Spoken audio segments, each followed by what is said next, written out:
12 of Where the Red Fern Grows, and I hope that your conversations with your kids through this have been as awesome as the conversations Luke and I have had about just personal responsibility and faith and all that different stuff. It's more than a story. We learn from stories, especially when they parallel.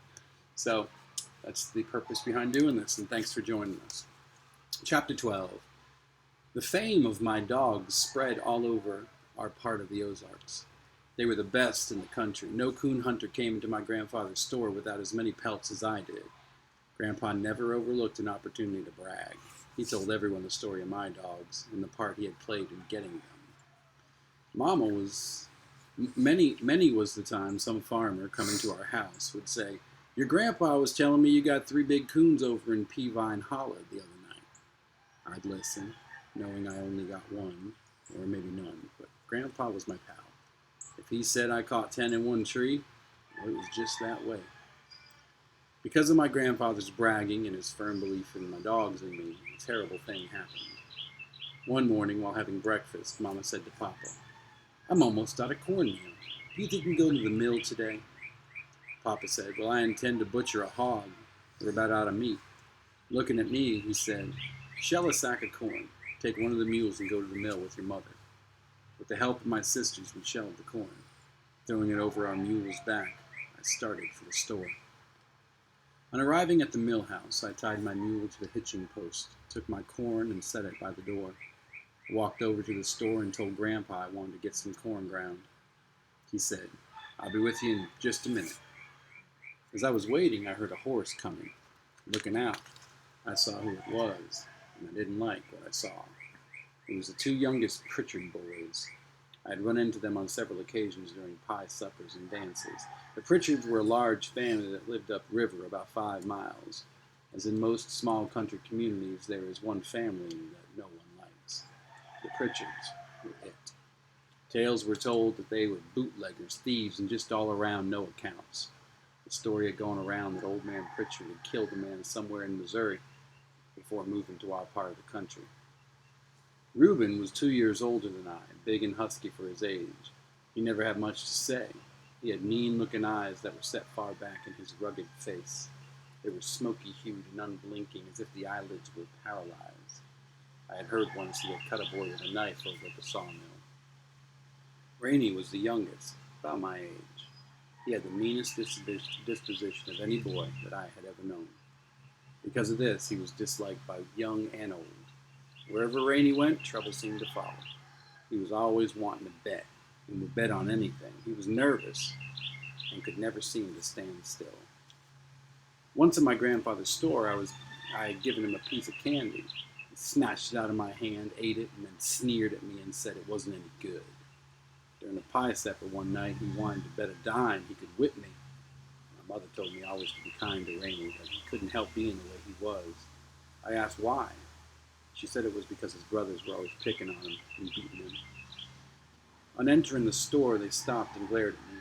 Reuben walked over to the counter. Rainey came over to me. Leering at me, he said, "I'd like to make a bet with you."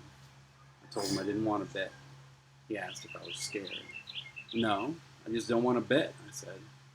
His neck and ears looked as though they hadn't been washed in months. His ferret-like eyes kept darting here and there, glancing down to his hands. I saw the back of his right sleeve was stiff and starchy from the constant wiping of his nose. He saw I was looking him over, and asked if I liked what I saw. And I started to say no, but didn't. Turned and walked away a few steps.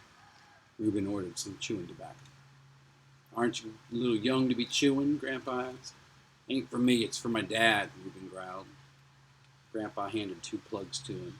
He paid for it, turned around, and handed 1 plug to Rainey. Holding the other up in front of him, he looked it over. Looking at Grandpa, he gnawed at the corner of it. Grandpa mumbled something about how kids are brought up these days. He came from behind the counter saying to me, "Let's go grind that corn." The Pritchard boys made no move to follow us out of the store. "Come on," Grandpa said. "I'm going to lock up till I get this corn ground." "We'll just stay here. I want to look at some of the T-shirts," said Reuben. "No, you won't," said Grandpa. "Come on, I'm locking up." Begrudgingly, they walked out. I helped Grandpa start the mill, and we proceeded to grind the corn. The Pritchett boys had followed us and were standing, looking on. Rainey walked over to me. "I hear you have some good hounds," he said. I told him I had the best hounds in the country. If he didn't believe me, he could ask my grandfather. He just leered at me. "I don't think they're half as good as you say they are," he said. "Bet our old blue tick hound can outpunt them both." I laughed. "Ask Grandpa who brings the most hides." "I wouldn't believe him. He's crooked," he said. I let him know right quick that my grandfather was not crooked. "He's a storekeeper, ain't he?" he said. I glanced over at Grandpa. He had heard the remark made by Rainey. His friendly old face was red as a turkey gobbler's wattle. The last of my corn was just going through the grinding stones. Grandpa pushed a lever to one side, shutting off the power. He came over to me and said to Rainey, "What do you do? Just go around looking for trouble? What do you want, a fight?" Reuben sidled over. "This ain't none of your business," he said. "Besides, Rainey's not looking for a fight. We just want to make a bet with him." Grandpa glared at Reuben. "Any bet you would make sure would be a good one, all right. What kind of bet?" Reuben spat a mouthful of tobacco juice on the clean floor. He said, "Well, we've heard so much about them hounds of his, we just think it's a lot of talking and lies. We'd like to make a little bet. Say about $2. I'd never seen my old grandfather so mad. The red had left his face. In its place was a sickly paste gray color, the kind old eyes behind the glasses burned with a fire I had never seen. In a loud voice he asked, "Bet on what?" Reuben spat again. Grandpa's eyes followed the brown stain in its arc until it landed on the clean floor and splattered. With a leering grin on his ugly, dirty face, Reuben said, "Well, we got an old coon up in our part of the country that's been there a long time. Ain't no dog yet even been smart enough to tree him. And that," Rainey broke into the conversation, "he ain't just an ordinary coon. He's an old-timer. Folks call him the ghost coon. Believe me, he's a ghost. He just runs the hounds long enough to get 'em all warmed up, and then climbs a tree and disappears. Our old blue hound has treed him more times than not." Reuben told Rainey to shut up and let him do the talking. Looking over at me, he said, "What do you say? You want to bet $2 your hounds can tree him?" I looked at my grandfather, but he didn't help me. I told Reuben I didn't want to bet, but I was pretty sure my dog could tree that ghost coon. Rainey butted in again. "What's the matter?" he yelled. I felt the hot blood rush into my face. My stomach felt like something alive was crawling in it. I doubled up my right fist and was on the point of hitting Rainey straight between the eyes when I felt my grandfather's hand on my shoulder. I looked up. His eyes flashed as he looked at me. A strange little smile was tugging at the corner of his mouth. The big artery in his neck was pounding out and in. It reminded me of a young bird that had fallen out of a nest and lay dying on the ground. Still looking at me, he reached back and took his billfold from his pocket, saying, "Let's call that bet." Turning to Reuben, he said, "I'm going to let him call your bet, but now you listen. If you boys take him up there to hunt that ghost coon and jump on him and beat him up, you're sure going to hear from me. I don't mean maybe. I'll have both of you taken to Toledo and put into the jail. You better believe I will." Reuben saw he had pushed my grandfather far enough. Backing up a couple steps, he said, "We're not going to jump on him. All we want to do is make a bet."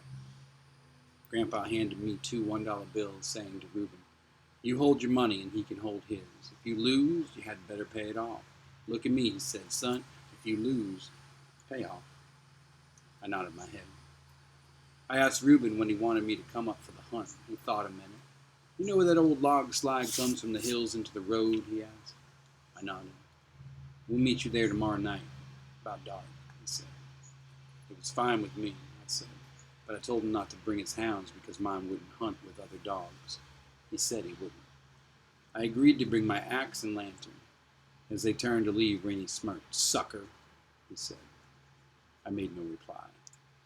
After the Pritchett boys had gone, my grandfather looked at me and said, "Son, I have never asked another man for much, but I sure want you to catch that ghost coon." I told him if the ghost coon made one track in the river bottoms, my dog would get him. Grandpa laughed. "You better be getting home. It's getting late, and your mother's waiting for the corn meal," he said. I could hear him chuckling as he walked toward his store. I thought to myself, There goes the best grandpa a boy ever had. Lifting the sack of meal to the back of my old mule, I started for home.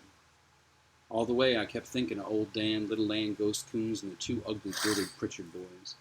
I decided not to tell my mother and father anything about the hunt, for I knew Mama wouldn't approve of anything I had to do with those Pritchard boys. The following evening, I arrived at the designated spot early. I sat down by a red oak tree to wait. I called little Ann over to me and had a good talk with her. I told her how much I loved her, scratched her back, and looked at the pads of her feet. "Sweetheart," I said, "you must do something for me tonight.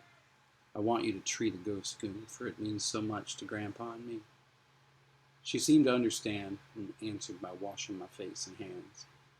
I tried to talk to old Dan, but I may as well have talked to a stump for all the attention he paid me. He kept walking around, sniffing here and there. He couldn't understand why we were waiting. He was wanting to hunt. Reuben and Rainey showed up just at dark. Both had sneers on their faces. "Are you ready?" Reuben asked. "Yes," I said, and asked him which way was the best way to go. "Let's go down river a way and work up," he said. "We're sure to strike him coming up the river, and that way we've got the wind in our favor." "Are these the hounds that we've been hearing so much about?" Rainey asked. I nodded. They look too little to be any good," he said. I told him dynamite came in little packages. He asked me if I had $2. "Yes, sir," I said. He wanted to see my money. I showed it to him. Reuben, not to be outdone, showed me his. We crossed an old field and entered the river bottoms. By this time it was quite dark. I lit my lantern and asked which one wanted to carry my axe. "It's yours," Rainey said. "You carry it." Not one to argue, I carried both the lantern and the axe. Rainey started telling me how stingy and crooked my grandfather was. I told him I hadn't come to have any trouble or to fight. All I wanted to do was to hunt the ghost coon. If there was going to be any trouble, I'd just call my dogs and go home. Reuben had a nickel's worth of sense, but Rainey had none at all. Reuben told him if he didn't shut up, he was going to bloody his nose, and that shut Rainey up. Old Dan opened up first. It was a beautiful thing to hear. The deep tones of his voice rolled into the night. A bird in a canebrake on our right started chirping. A big swamp rabbit came running down the riverbank as if all hell was close to his heels. A bunch of mallards feeding in the shallows across the river took flight with frightened quacks. A feeling that only a hunter knows slowly crept over my body.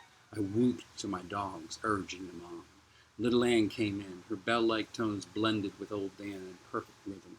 We stood and listened to the beautiful music, the deep-throated notes of hunting hounds on the hot-scented trail of a river coon. Reuben said, "If he crosses the river up at Buck Ford, it's the ghost coon, and that's the way he always turns." We stood and listened. Sure enough, the voices of my dogs were silent for a few minutes.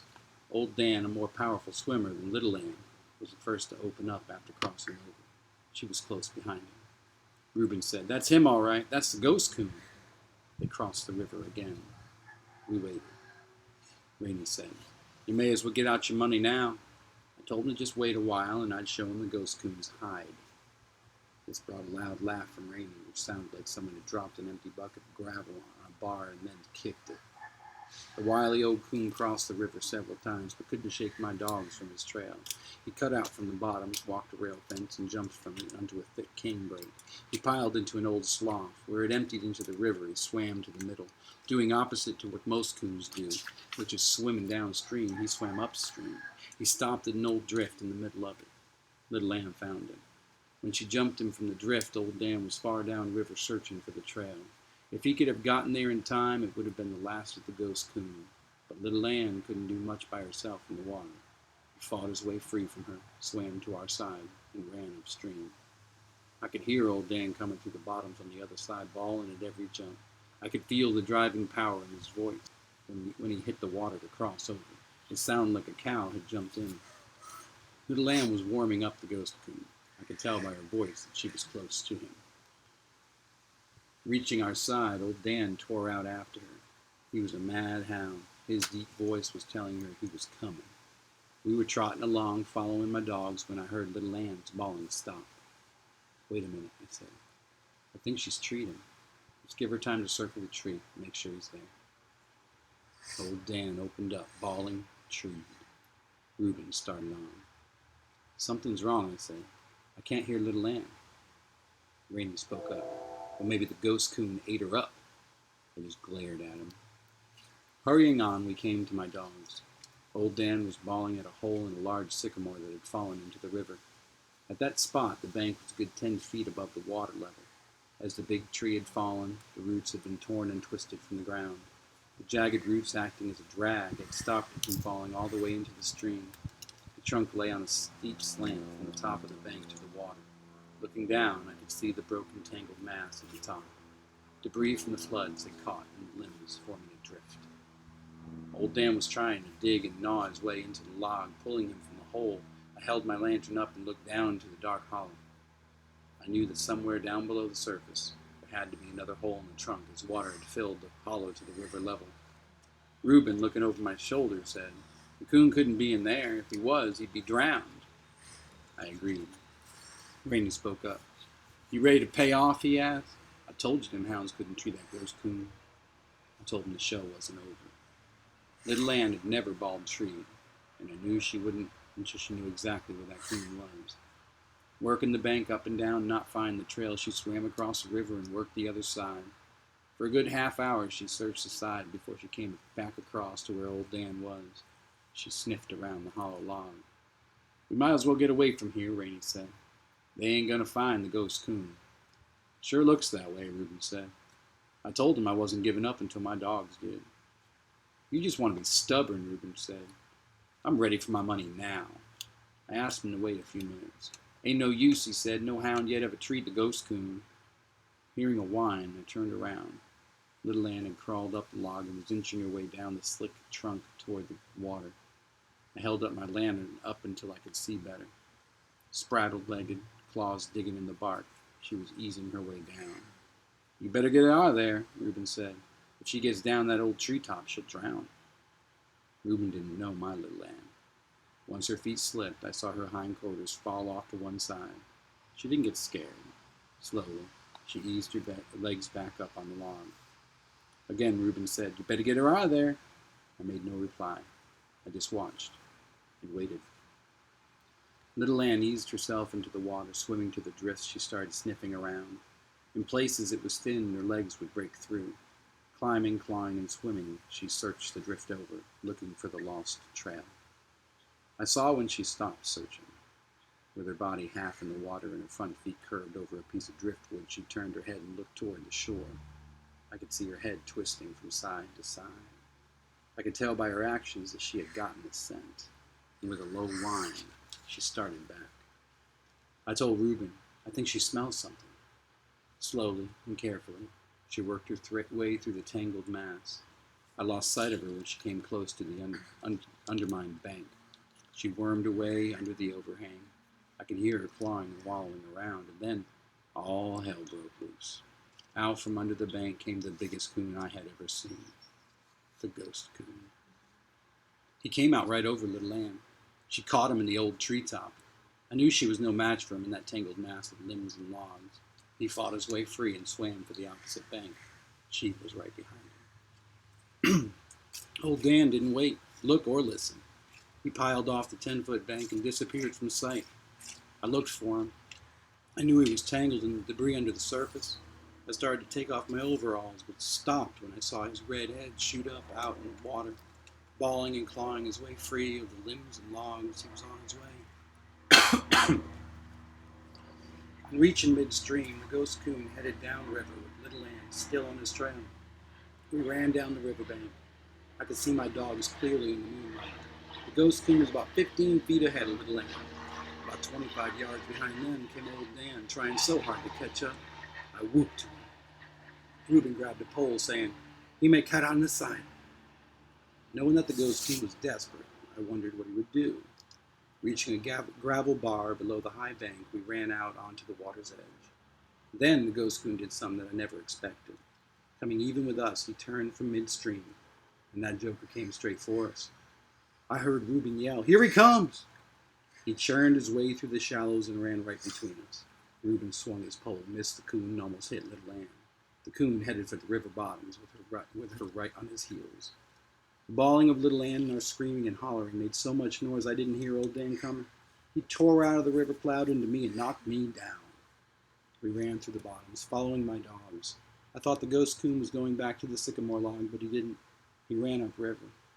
While hurrying after them, I looked over at Rainey. For once in his life, I think he was excited. He was whooping and screaming and falling over logs and limbs. I felt good all over. Glancing over at me, Rainey said, "He's heading for that tree." "What tree?" I asked. "You'll see," Rainey said. "When he gets tired, he always heads for that tree. That's where he gets his name, the ghost coon. He just disappears." "If he disappears, my dogs will disappear with him," I said. Rainey laughed. I had to admit one thing. The Pritchard's boys knew the habits of this ghost coon. I knew he couldn't run all night. He had already far surpassed any coon I had ever chased. "They're just about there," Reuben said. Just then I heard old Dan bark a tree. I waited for little Ann's voice. I didn't hear. I wondered if it could be this time. "He's there all right," I said. "I want to see that tree." "You might as well get your money out," Rainey said. I told him he had said that once before, back on the riverbank. And that is chapter 12. Tomorrow, stay tuned for chapter 13 of Where the Red Fern Grows.